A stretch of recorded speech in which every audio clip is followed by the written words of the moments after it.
Welcome back. This is Jeff Tack, and today I'm going to be going over the Smith & Wesson M&P 2.0. This is the 5-inch version with the manual safety and in flat dark earth. So let's just get started.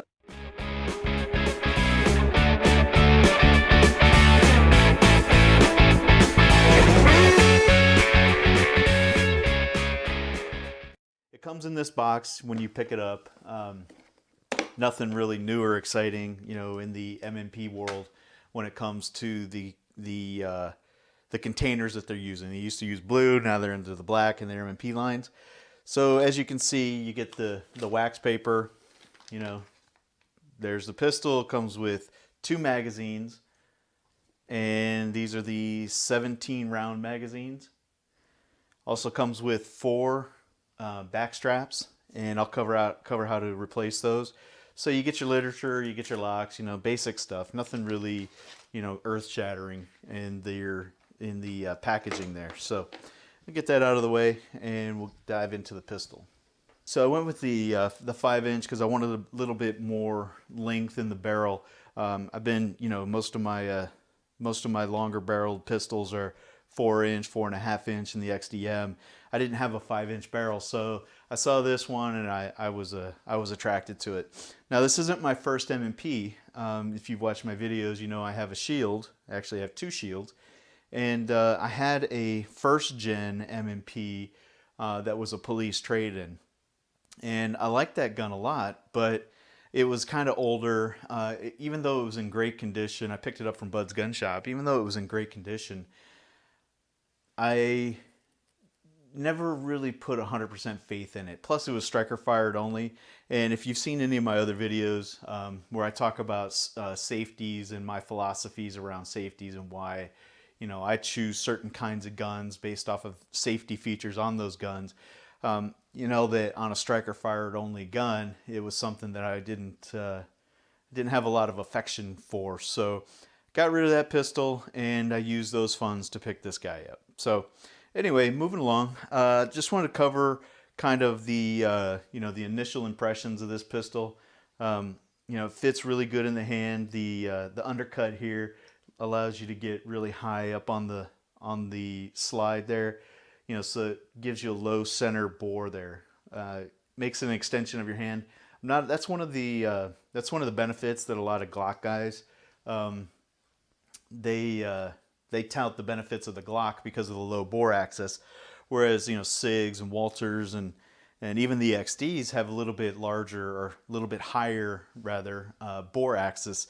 So it's just a little top heavier. So when you put this one into your hand, you know, with the undercuts there, it really just kind of, you know, fits down into your palm. I like that a lot. Becomes an extension of your hand. Some other features, you know, just kind of initial interesting features.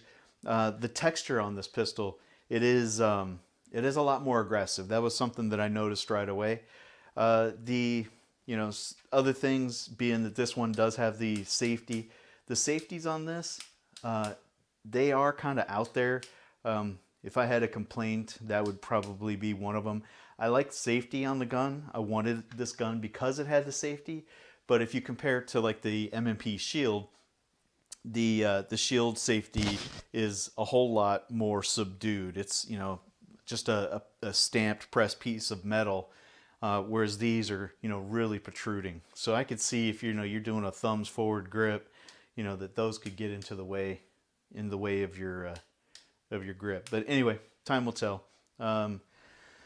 Let's see, what else? Another thing that you'll notice right off the bat, the coating seems a little bit different. This is in the flat dark earth coating. They did change the coating, which I'll cover that in a second.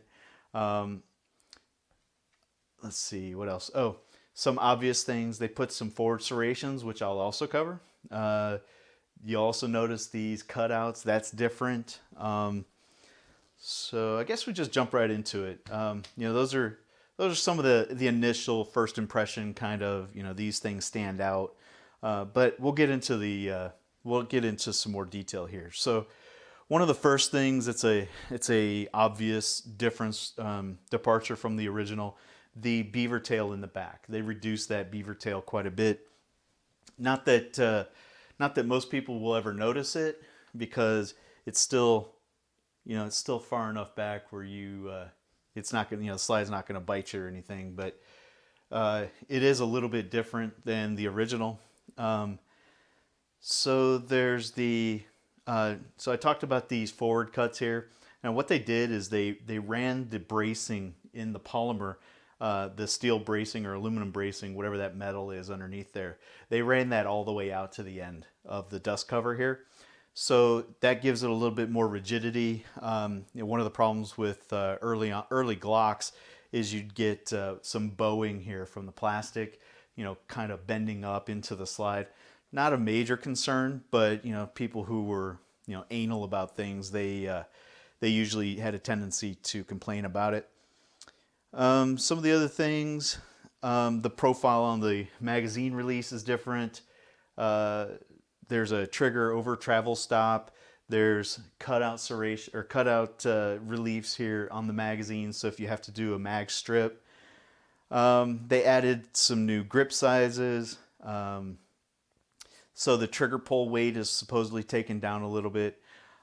So if you're familiar with this gun too, you know that you had to use, there was a device that on the back here, right here, that was well, as it stands right now, that's like a little lanyard loop, right? Little loop there. But you'd rotate that, you pull it out, and that's how you get the grip panels off. But it was also, this tool here was also used to help take down the pistol, which to me, I don't like any hokey little tools like this that you need to use to take down a pistol. You can rotate this up now. You just pull the trigger and the slide pops right off. And I'll go over that in a minute. Some other things on the slide here. So you have the slide stop. That's on both sides of the pistol. Now, I will say, you can get a slide release out of it from the left side, but you would be hard pressed to get that thing to release from this side. So I know that's one of the complaints some guys had about the RP, the Remington RP9, the large one, that it was only a slide catch. It wasn't truly ambidextrous. This does have some ambidextrous features. It has the ambidextrous safety, but it does not have an ambidextrous slide release. So that is not a slide release. That is a slide catch. So if you thought that was a slide release, you would be disappointed like I was. Let's see what else. Okay, so going into the slide, some other things that they've added. They now have a loaded chamber indicator with a red flag on it. So you'll see that right there. And then just to demonstrate, that's a snap cap. That's how much it sticks up. It's not really poking out a whole lot. If you remember on the first gen, this was a cutout right here, and you could look down inside there to see if there was a round chambered. Whereas now it's got this tactile and visual loaded chamber indicator, but I don't know. I feel they could have done better.